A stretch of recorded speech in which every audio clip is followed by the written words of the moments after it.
Hey, what's going on, guys? Gigs here with some Awaken Chaos Era.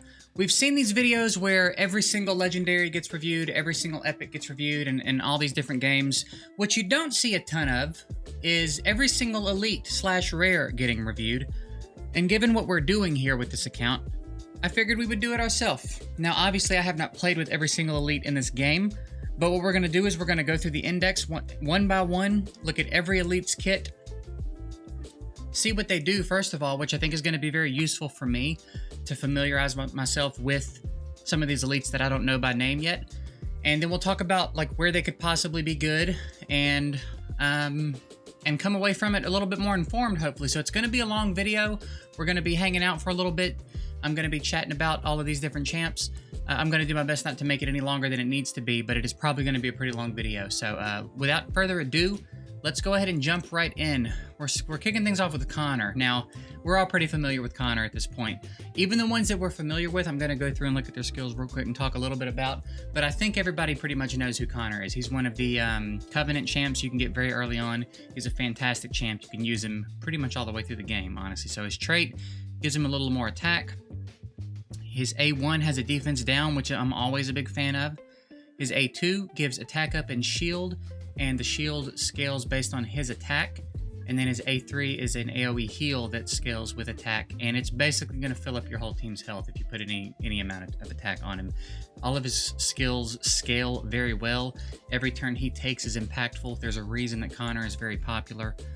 He's a fantastic champ, especially for an elite. He brings a lot to pretty much every fight you bring him to, so excellent champ. One we are certainly investing in. Next in line, we have Charles, another very popular elite, another very strong elite. He was my first 6-star in this account, actually, if you've been following along, and he's hard. He's hard to get out of a fight, man. He's a tough dude. So fully ascended, he deals bonus true damage equal to 50% of his defense. He's got an A1 taunt, which has come in very handy for me as I've used him. I want to get a little bit of focus on him to make sure he can land it, but very useful there. He gains 1 rage upon taking a valid hit, and then his defense goes up based on how much rage he has. So this is also nice. The longer a fight goes on, the harder he is to do damage to, and the more bonus true damage you do in addition to whatever damage you do with his normal attack, right? So that's pretty useful.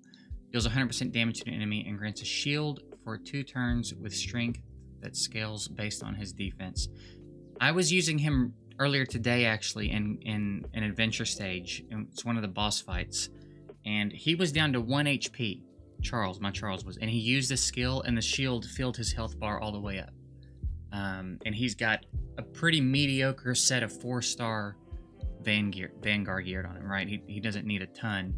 He's very cool, and I'm very excited to do more things with him as I progress through the game, get better gear on him, and I'm excited to use him in Arena, especially. Dulov. Alright, this is one I'm not super familiar with. He's got a trait that gives him 10% attack, deals 120% damage to an enemy, and grants crit rate up for 3 turns. Okay, that's pretty nice, I reckon. Critical strikes grant 1 bonus turn, and only be triggered once per round, basically. Okay. And then enters a defensive stance, replacing all abilities and granting counterattack for 2 turns. He's kind of an interesting one. He gives himself crit rate up with his A1. When he crits, he gets a bonus turn. And then here, he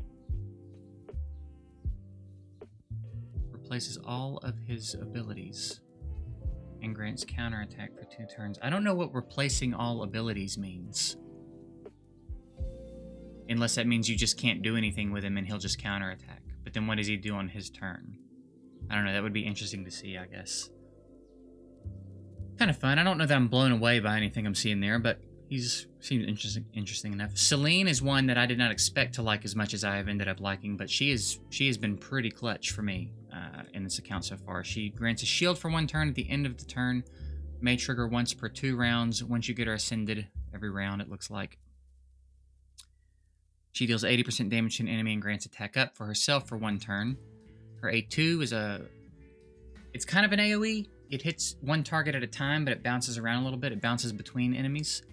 And damage decreases with each bounce, and then it has a 30% chance to freeze the target for 1 turn. It's a pretty cool little skill. I like it. And then here her AoE scales with the number of enemies, so the more enemies there are, the more damage it does. And it's good. She will clear a wave without much trouble at all. Big fan of her. Going to be investing pretty heavily in her. She will almost certainly get a 6-star at some point.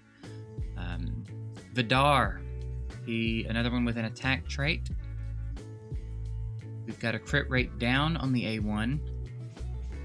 Defense up 2 and dodge for 3 turns. Interesting. And then deals 260% damage, which is quite the multiplier. And then causes the target and himself to taunt each other for 3 turns. So I feel like if you were to do this first and then this, you'd be in pretty good shape. You'd give yourself the defense buff so that if you did take the hit, you'd have the defense buff, and then you give yourself the dodge up to make yourself likely to dodge whatever attack they throw at you. And then with his A1, he's putting a crit rate down when he goes back at them. So he keeps crit rate down on them, which makes it less likely he's going to take a crit. If you use the A2 first, he'll defense up and dodge himself. It's kind of an interesting setup. It seems like it could be very problematic. It could be a way to lock someone down in the arena. So we're probably going to look into him at some point, maybe for some kind of counter to something we may find ourselves struggling with in arena. I feel like that might be something he might be pretty useful for. And maybe even an adventure boss, maybe that we're getting stuck on, one that we're able to taunt. Maybe that would be an interesting one to put on him. Maybe bounty hunt. It could be pretty handy as well. Seems like there might be something there with him.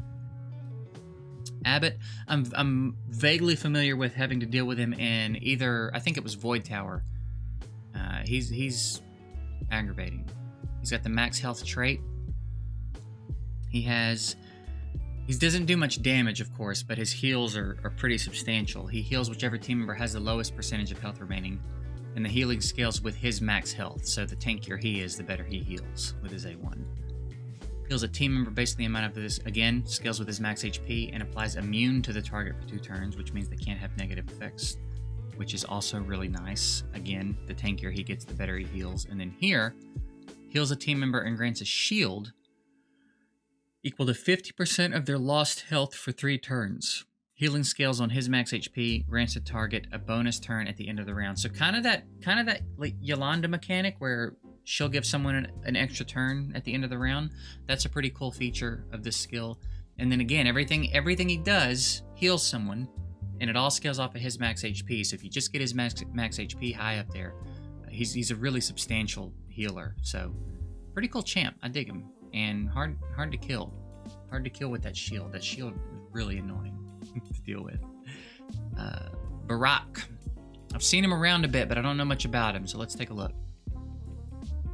30% chance to grant stealth for 1 turn when he attacks.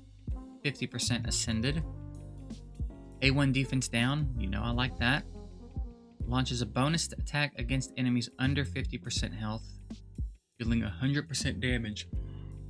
Oh, excuse me. I've been fighting that yawn for several minutes. I figure maybe if I just do it, we can move on from it.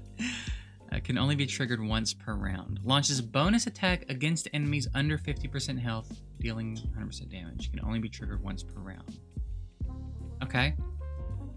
I guess that means if anyone on your team knocks someone below 50%, he jumps in and hits them. I'm assuming that's what that means, and it's not just his attacks. And then 180 damage to an enemy plus 50% damage, bonus damage, if affected by stealth. And he's got a chance to put stealth on himself. It seems like there could be something fun to do there. I kind of think it would be interesting to stack him with, like Zachary.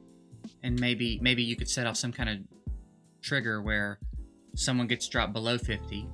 He jumps in with his bonus attack and maybe kills them. And then Zachary does his thing. It's a shame it's limited, because then you could just have them kind of complimenting each other until the whole team's dead. But either way, still kind of a cool little champ. I reckon there'd be something to do with him at some point.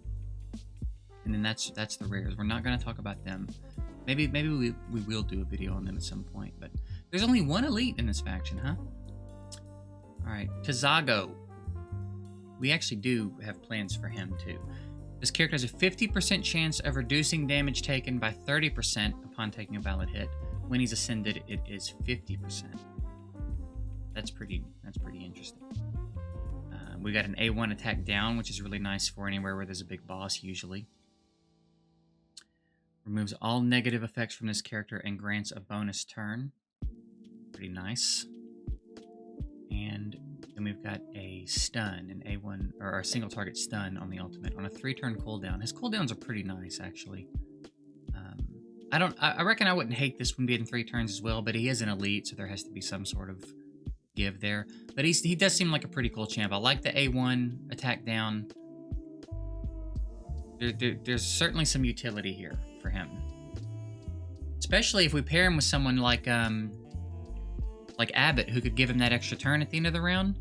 He could cycle around to the stun a lot more frequently, so that could be something we could capitalize on, maybe in somewhere like Bounty Hunter, somewhere like that, where we need to keep someone controlled a bit more. So there's some synergies there. Cool champ. I like him. All right, what do we got next? Marion. All right, let's take a look at her. Lifesteal of all team members is increased by 15%, and then when she's ascended, it's 25%. That's pretty cool. Just like if she's alive, I'm pretty sure that's how that works. If she's alive, everyone has lifesteal. Because I think I've noticed when I've killed her before, that buff disappears from everybody, so I think she has to be alive for it to be there. She can't just have been part of the team. A1 defense down, we know I like. Protects an ally for 2 turns, during which any damage or healing received is delayed until the end of their turn. Damage taken is reduced to 50% of the total, while healing and lifesteal effects are boosted by 150%. This is a really cool ability, actually. It kind of operates in the same way that Curse does, where it kind of like stores the damage in it, and then instead of doubling it like Zetlin does with Curse, it cuts it in half before it applies it to the target. But they take so much more healing when it's up. It's pretty hard. I think it's probably a pretty hard thing to get around. I reckon maybe you would look to remove it if possible. I don't know if if it can be removed or not, but I reckon you would probably want to do that. But it's pretty cool. I feel like that's also going to be pretty handy, probably very specifically in some bounty hunt stages or void tower stages, perhaps. And then maybe there's something fun to be done within an arena. Maybe we'll get around to checking that out at some point. And then her ultimate, 150% damage to an enemy, and heals the team member with the lowest health for 100% of the damage dealt. That's pretty cool. She's an interesting combination of support and damage, it seems. She has a pretty big impact. Now that I've gone through and looked at every one of her skills, she's got a pretty big impact on the battlefield. Giving everyone lifesteal is pretty big. The defense down on the A1 is nice. This is huge. This is very usable. And then this is also really cool. She gets to do some pretty significant damage to someone, it looks like. And then the heal, I would imagine, would be pretty substantial. Pretty cool champ, actually. Evelyn, she's the one everybody gets at the beginning of the game. She's dope. She's got A-tier attack, too. We don't see very much of, we don't see very many A-tier stats here in these elites, I've noticed. So the fact that she's got A-tier attack, that's something. Her attack also increases by 5% at the end of every turn, and that stacks up to 5. So that's 25% total in a longer fight, but if she's ascended, it's 40% total in a longer fight. That's pretty dope. She's got a chance to do a bonus attack with her basic. We've got a defense down on the A2 with 150% damage multiplier. That's nice. And then her ultimate, 200% damage to an enemy, guaranteed critical strike if the enemy has defense down. Now you set her up properly with someone who can set her up. This is an opportunity to load a champ up with crit damage and not have to worry about crit rate. You just have to make sure you set her up with someone else that has a defense down, or this first, right? Make sure you use the A2 first before you ult. But this is really cool. We are definitely going to have some fun with this. And again, the A-tier attack on her is nice. It's pretty cool. Freya, another one we have some plans for sure. We've got the A1 defense down. Wait, what's the trait? No, I'm sorry. This is the trait. Valid hits that deal damage have 100% chance to put defense down when she's ascended, which means it's just a focus roll.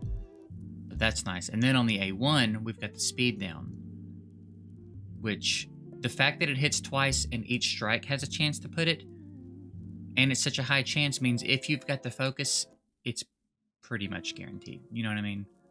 It's unlikely that 80% chances to do something won't proc at least once, right? So, pretty good there. We got bleeding for 2 turns while calling a joint attack from a random ally. That's pretty sick right there. I like that. And then we've got unhealable and no positive effects. This is going to be great for, she's Leaf though.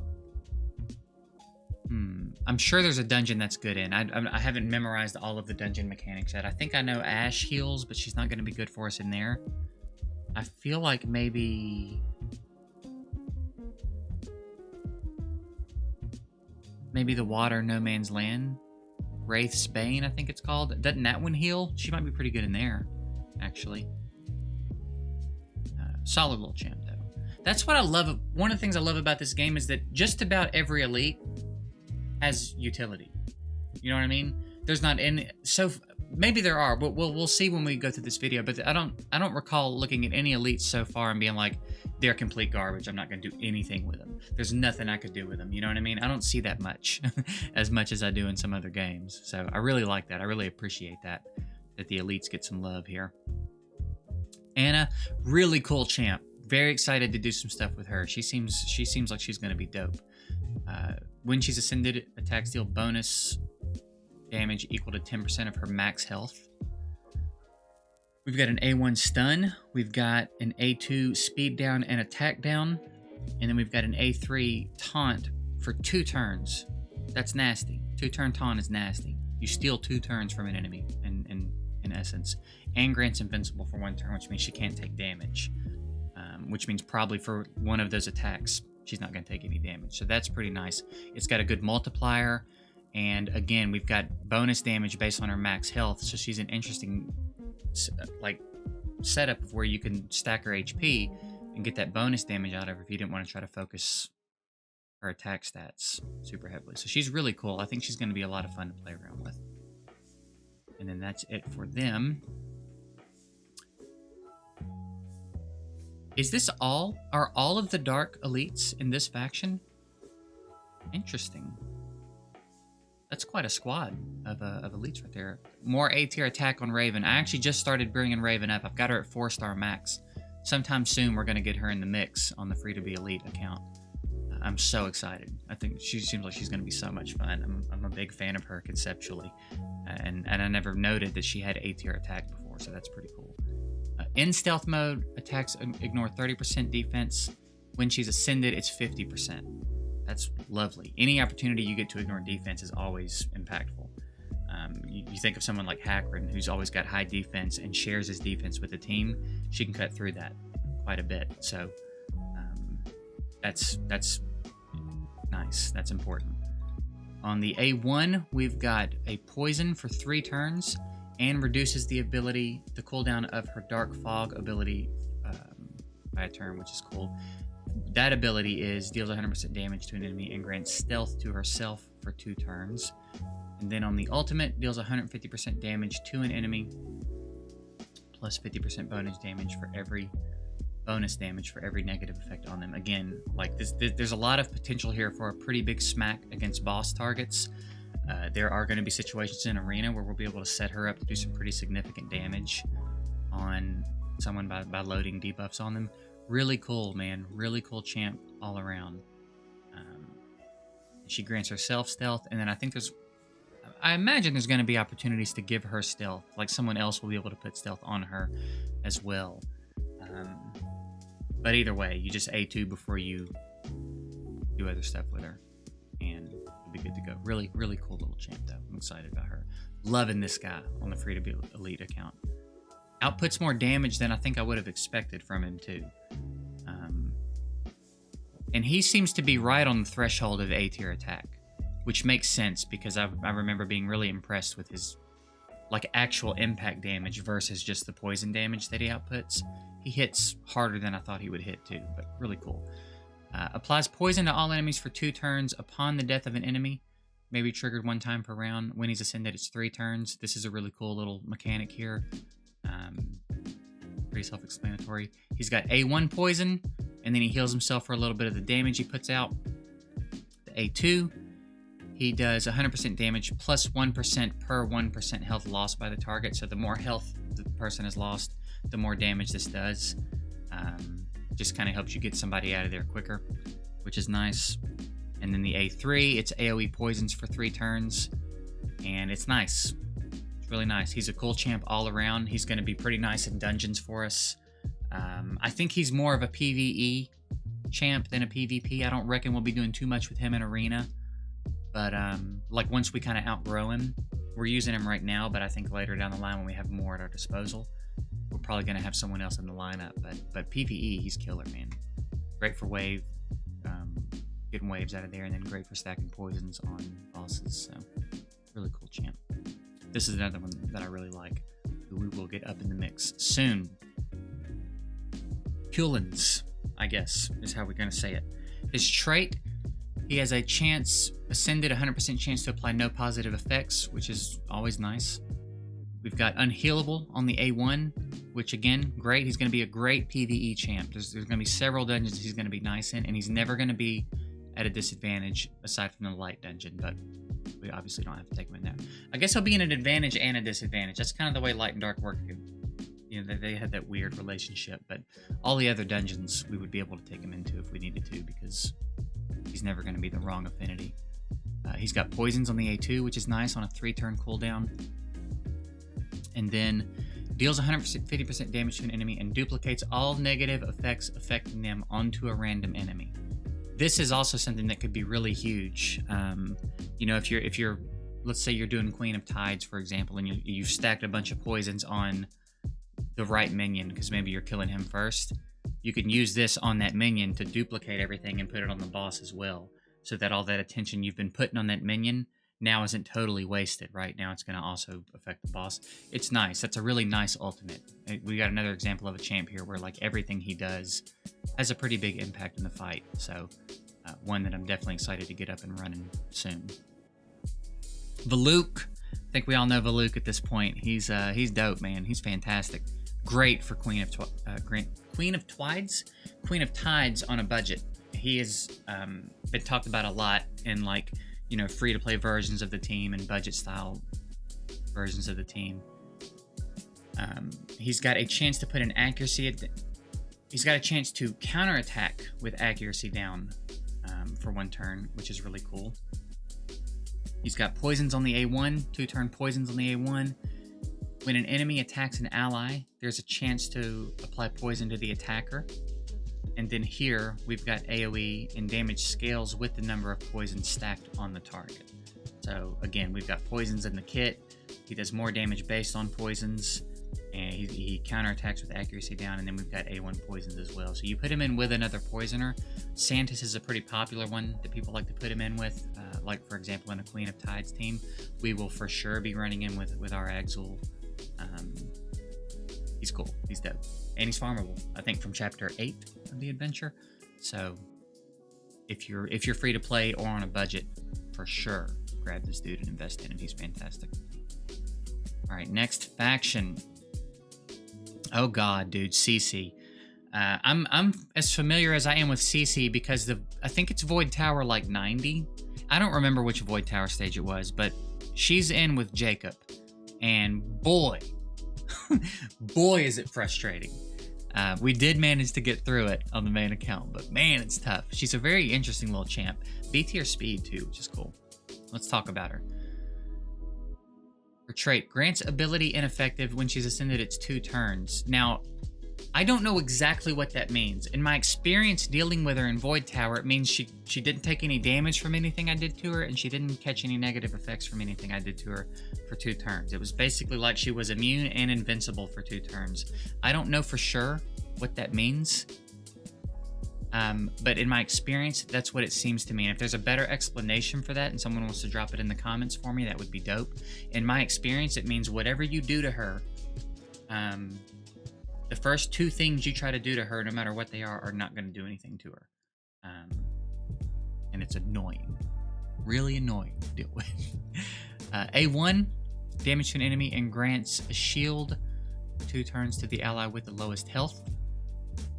A2, Heals a team member for 150% of this character's attack and grants them defense up for 2 turns. Also, really nice little support skill there. And then here's the big thing that makes her annoying to deal with, at least on a scaled up version in Void Tower. Possesses an ally, granting 50% attack or a bonus turn to CC once ended. She performs a joint attack with the host, dealing 50% damage. If the host is attacked or casts to an ally, grants healing to the target equal to 50% of CC's attack. Healing scales with CC's attack, obviously. So she shrinks down and attaches herself to someone. Every time they attack, she attacks with them. Every time they get hit, she heals.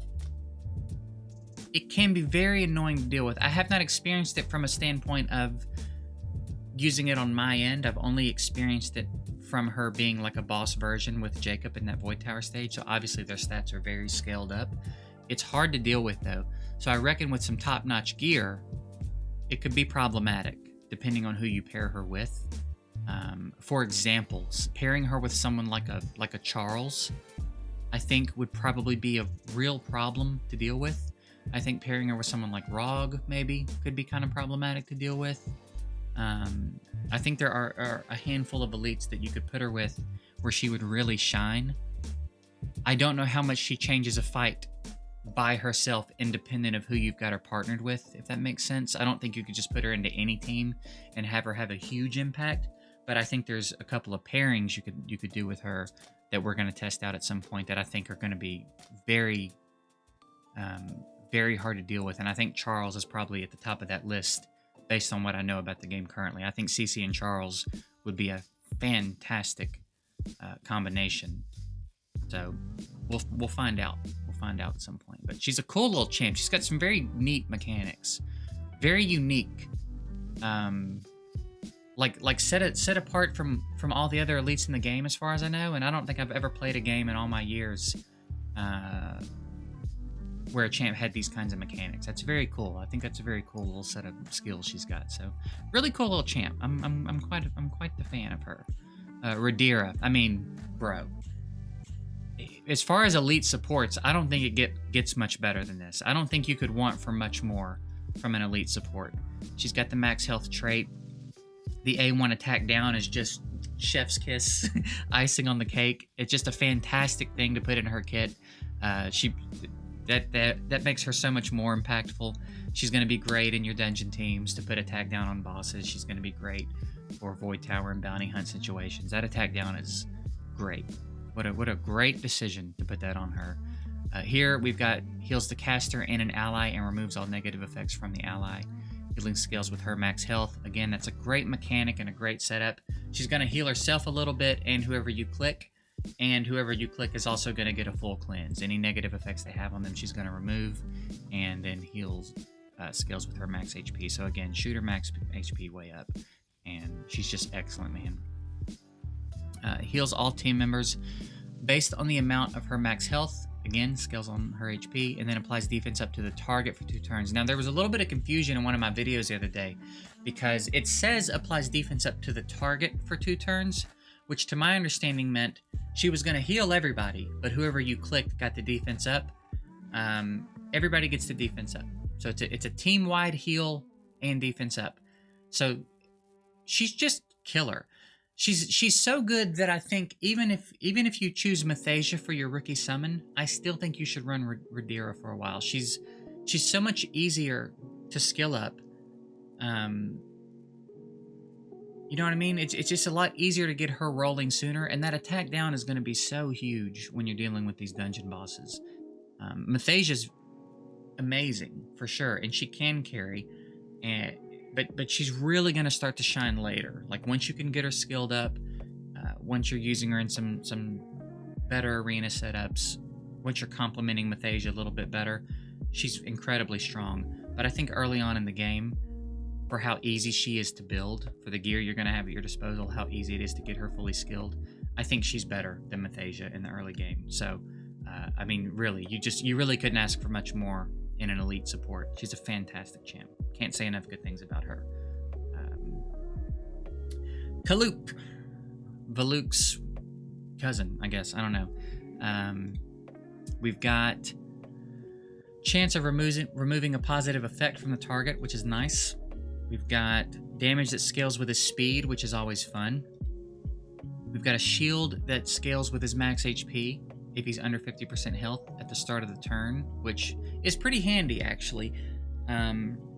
If he's under 50% health, every time he gets a turn, he's going to put a shield based on his max HP up. So if you shoot his max HP up pretty high, he's going to be kind of hard to kill if you don't kill him in that turn. You know what I mean? Like, if you do a lot of damage and then leave him alive for the next turn, now he's going to have this beefy shield you got to try to cut through. So he could be kind of hard to kill.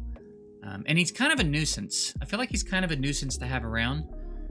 He gives himself speed up, which is nice because his damage scales off speed on his A1, and then every time he hits you, he's got a chance to strip a positive effect. So speed, HP, and focus are pretty important stats for him.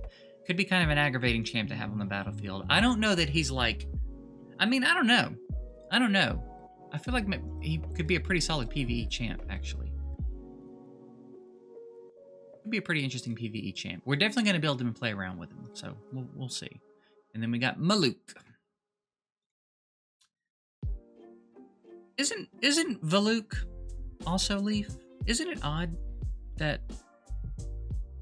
I need to double check that real quick. Yeah, he's Leaf too. I wonder why there's not like a Leaf, a Fire, and a Water of these. I wonder why they went 2 Leaf and a Fire. That's an interesting decision there. Maybe there is a Water one in another faction or something. Alright, let's see what this guy does. 5% crit rate at the start of the turn. Max 10 stacks. Oh, wow. Okay, so longer fights. Long fights. You could essentially put no crit rate on him and he'd still have max crit rate by the end of a really long fight. But I think what this is more so than that is just a pad. So you could look to get some crit rate on him, but you don't have to try to max it out. He'll give it to himself in a couple of turns. So that's pretty cool. A1, we've got, he gives himself an attack up. Critical strikes grant a bonus turn. So that'll get more out of hand as the fight goes on if you're unable to get a lot of crit rate on him straight out of the gate. I probably wouldn't put a lot of crit rate on him straight out of the gate, honestly. He grants a bonus turn, and then he gives himself crit rate at the start of his turn. So, I don't know, I think like 50 or 60% crit rate, and then he would start to pump that up on his own very quickly. And then deals 100% damage to one enemy and applies Ignite. And then Ignite deals damage based on his attack. Okay. Yeah, I reckon you just shoot his attack up, get a little bit of crit rate on him, and he'll take care of the rest of it. He could be fun. He seems like he could be kind of a fun champ to deal with. I dig it. I'm here for it. Alright, we've got another faction that only has 1 elite. I'm really hoping for an elite drop soon. I actually asked in the content creator chat the other day if they have plans to do that soon. I haven't heard, but I really hope we get a new stack of elites soon. Not even that I necessarily feel like I'm in need of them right now. I just, I don't like seeing a faction that only has 1. I want more. I want some more elites to play with, so hopefully soon. All right, what do we got? Malago. When being attacked, this character has a chance of inflicting speed down. Cool. And we've got a speed down on the A1 too, so he seems really determined to keep the enemies slow. Allies attacks against enemies affected by Frozen have a chance of triggering a joint attack by this character. Okay. And Frozen means they can't move and they take more damage from all sources. And when you attack someone that's frozen, you have a chance to remove it. Okay, interesting. That's a different way that freeze works in this game than most games. It's pretty cool. And then damage to all enemies with a chance to apply frozen. So we've got an AoE freeze here on a 3-turn cooldown. Wow. Chance to trigger increase to 60% if the enemy is affected by speed down. Okay. So it's an AoE freeze. There's not a great chance to do it. If there's a slow up on everybody, 60% is better, but I don't know that that's going to be reliable enough. We'd have to pair him very specifically. Or he'd have to be real slow so that there's a chance that all the enemies would have hit him before he does his ult. You know what I mean? So I guess he would need to be tanky. We need him to be tanky and accurate and slow, and kind of lure them into that. Interesting champ, though. I reckon we'll get around to him someday. He won't get expedited or anything, but where are we at right now? We are here? Yes, we got 2 factions left. All right. Elson. I just pulled Elson on this account, actually. A-tier crit rate, huh? Look at you. All right. Oh, and crit rate, 30% crit rate in the trait. Nice. So we've got an A1 defense down. I'm digging that. Critical strikes by this character grant a bonus attack that deals 50% damage with a 50% chance to apply defense down to the target for 2 turns. Lovely. And then the ultimate, 150% damage, deals an extra 80% true damage if can't wins a crit. That's really nice, actually. Easy to get the crit rate on. Double defense down. So we pair it with who was it? Was it Evelyn that automatically crits if there's a defense down?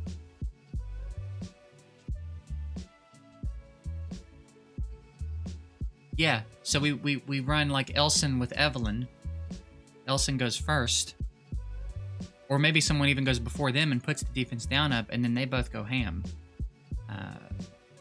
Could be something there. A nice little 1-2 punch. Great little champ here, actually. We will, for sure, build Elson. Zachary, again, we're all familiar with Zachary. Everybody gets him pretty much straight out of the gate. Fantastic champ. I'm a fan. Ascended, 80% damage to all enemies and a bonus attack when this character or a team member defeats an enemy.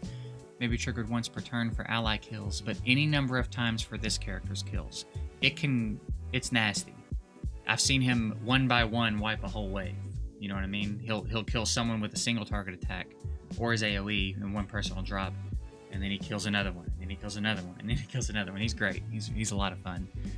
On the A1, he attacks and grants himself attack up. On the A2, he does bonus damage if the target has less than 50% health remaining, so it becomes a 2-hitter. And then an AoE, where the fewer the enemies, the more damage this attack deals. So he's a really cool champion. I really like Zachary. He will get a 6-star at some point for sure. So, yeah, we're digging Zach. Joseph, great buffer. He will definitely be brought up soon. He's got the speed in his trait. He attacks with Z1 and grants speed up to the ally with the highest attack for 1 turn. That's pretty handy. Could be very useful in a very specific way. Like we could get something out of that in arena, kind of, sort of like fake a win streaks. You know what I mean? For fights where we're not using Shield Guard Orc for whatever reason. Here we've got removes all negative effects from the target, and if successful, grants the target a bonus turn. So what I think that means is that if you use this on someone that doesn't have any negative effects, you can't just use it on someone to give them an extra turn. You have to use it on someone that has a debuff on them for it to work. Otherwise, I think it's just going to be a wasted turn. And it's on a 2-turn cooldown, which is actually really cool. So if you're fighting an enemy that's putting debuffs up regularly, you're going to get a lot of mileage out of this. This is really nice. And then his A3, he attack and defense buffs. This is always really nice because then it doesn't really matter what your team is comprised of. Everyone's getting something out of this. If you've got a defensive damage dealer or a regular damage dealer, they're both getting their damage output boosted. Everybody's getting the defense up, so your tanks become tankier. Your damage dealers, if they're attack scaling, become less squishy. This is just such a cool skill that not a lot of champs have. This isn't a very common thing to see in these games at all, is someone that buffs both of these at the same time. It's not super common. So this is actually a very useful skill. 4-turn cooldown is not bad either, considering he's an elite. He's actually a really solid champ. He's really good. The A2 is really handy. I didn't realize that it got down to a 2-turn cooldown. I don't think I had clocked that yet when I was looking at him. And then his ultimate is really nice too. Everything he does is pretty good. He's a cool champ. I'm not sure if I think he gets enough praise. We'll probably bring him up and try to show him off a little bit in the free to be elite account. He's solid. But Voot? I don't know how to say that. Voot. But let's see. The trait: attacks against enemies unbuffed by a positive effect have a chance to inflict bleeding. And then once he's ascended, it just does it. There's no chance to do it. Okay. And bleeding at the end of the turn deals damage based on the caster's attack. Okay. And then we've got bleeding on the A1. Okay. We've got a 3-hitter with a chance to apply bleeding. For some reason, that's really tough to say. I'm having trouble saying bleeding with all the other words I'm saying for some reason. 3-hitter with bleeding is nice on a 3-turn cooldown, not bad. And then deals 200% damage to an enemy that scales with the number of bleeding affecting the target.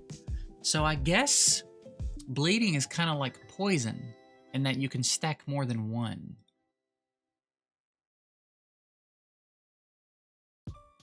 So I guess what this means is if you attack someone that doesn't have a buff on them, you'll place this in addition to whatever your skills place, and then like this one, if you get lucky enough, that means this attack, in theory, could put up 4 bleeding.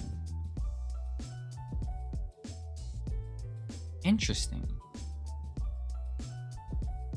Glass cannon, though. D tier defense and C tier health. He seems interesting. It seems like there's probably something fun to be done here. I guess it would be a matter of like how big of an impact the bleeding really has.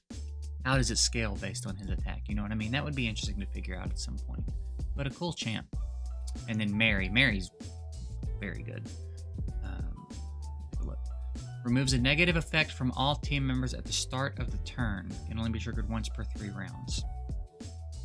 And then Ascended removes a negative effect from all team members at the start of the turn. This removal heals targets by 5% of their max health and can only be triggered once per 3 rounds. This is a very strong passive. The fact that they put it on a 3-turn cooldown is probably necessary given that she's an elite. I feel like I would like to see this be able to get to 2 turns, though. I don't know. I don't feel like that would be too out of control. 3 rounds is kind of a long time. We've got an A1 stun here, which is not bad. Grants a bonus turn to a team member at the end of the round, as well as damage up and immune for 2 turns. Pretty nice. And then here, this is her big claim to fame right here. Removes 1 negative effect from all team members and grants 1 stack of Invincible to all team members for 1 turn. Invincible is removed upon taking a valid hit. This can be really handy for getting through like 10-8 of the adventure, where you've got Dark Nicholas doing the ridiculous crap he does. If you time it right, you put this up and you can save yourself from that devastation that he brings toward the end of the fight. And that could be one way to kind of cheese your way through him. You have to time it appropriately, obviously, but pretty nice. And the fact that she removes a debuff before is also pretty slick, because like if your team is affected by like a no positive effects debuff, then she'll remove that before she puts this up. So that's handy. She's great. She's a great little support. She's useful as she is, but then again, you can also cheese a little bit with her certain things. So that's pretty nice. Dope champ. And I believe the only light elite in the game. And then I believe this is the last faction. One more chance to go. Ruhago, I'm guessing. Let's see what we got here. When being attacked, this character has a chance of inflicting attack down for 2 turns. There's enough of these in the game. I feel like you could make a team, a dungeon team of elites, that when they get hit AoE, they put up like attack down, speed down, defense. You know what I mean? I feel like there's something there. That might be kind of fun to goof around with one day, where every time the boss hits us AoE, the boss just inflicts a bunch of debuffs on themselves. That could be kind of a fun comp to put together at some point. A1 Taunt, not bad. Attacks have a 100% chance of granting elemental damage. So that's kind of slick. So every time, no matter who this champ hits, he'll have elemental advantage. And then unhealable and attack down for 2 turns. So very about the attack down and unhealable. Pretty nice. Seems like a good dungeon champ, honestly. Seems like a pretty good dungeon champ. Not protected from elemental advantage, just always has it when attacking. So that means if you hit this champ with a leaf champ, whatever it's called, then it's still going to be bad. But if this champ is hitting a leaf champ, he'll hit like he has elemental. That's pretty cool. Rogue, I mean, we love Rogue. Lil Crispy, aka Lil Crispy, baby. Counterattacks with damage equal to 10% of max HP, fully skilled. Nasty. 100% damage with an A1 taunt. 100% damage and regenerates 30% of max health on a 2-turn cooldown. Do you have any idea how hard it's going to be to kill this champ? When we get some solid gear on Rogue, it's going to be real hard to get Rogue out of a fight if you can't control him. Because this on 2 turns is rough. A third of his health, basically. Every 2 turns, he heals a third of his health. And then he's got taunts to lock you down in between. And then the ultimate deals bonus damage based on his max health as well. So, really cool. He's going to counterattack with damage, with 10% damage equal to 10% of his max health. We've got an A1 taunt to keep people attacking him so that he continues to counterattack with damage based on 10% of his max health. And then here, every 2 turns, hits and regenerates a third of his health. He's going to be a very difficult champ to deal with. Again, I think this is another example of a champ that would be really aggravating with a CC attached to his hip. You know what I mean? So, really cool little champ. We have him. We are putting him to work on the Free to Be Elite account as it is. All right, Rourke restores 5% of max health upon taking a valid hit. Skilled or ascended, it is 10%. That's kind of cool. A1 taunt. Okay. A2 bleed. All right.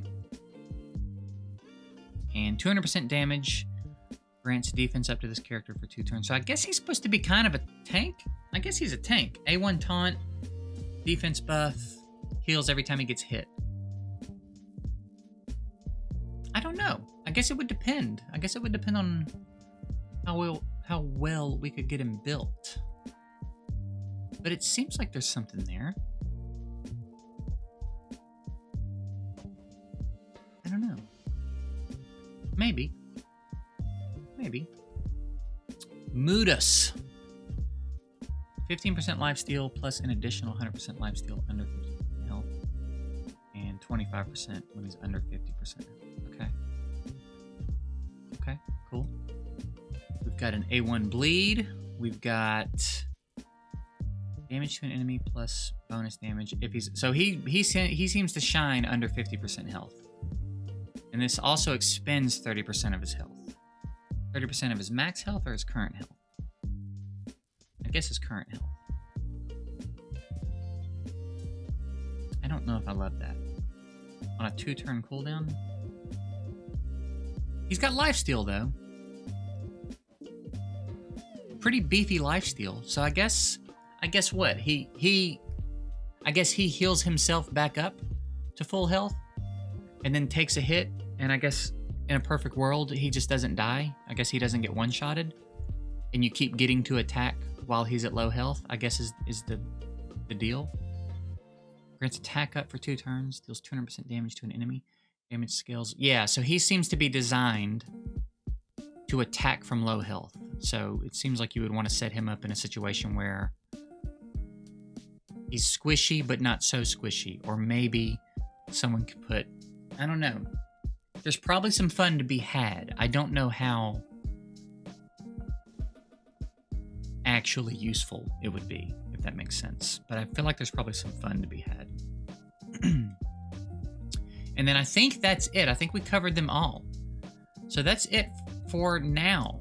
I'm really hoping that soon we get some elites added to the game. I would love to see a new batch, like a dozen. You know what I mean? I would love for them to just dump a bucket of elites in the game for us to, pick up and play with. So hopefully by the time, if nothing else, hopefully by the time we kind of start to finish, because there's so few in the game, I reckon I'm going to be able to build them all before too long.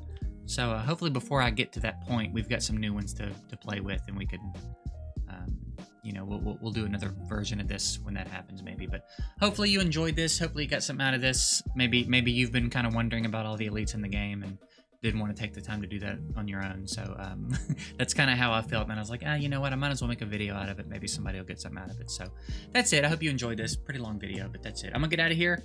I appreciate you guys watching, and yeah, we'll see you later.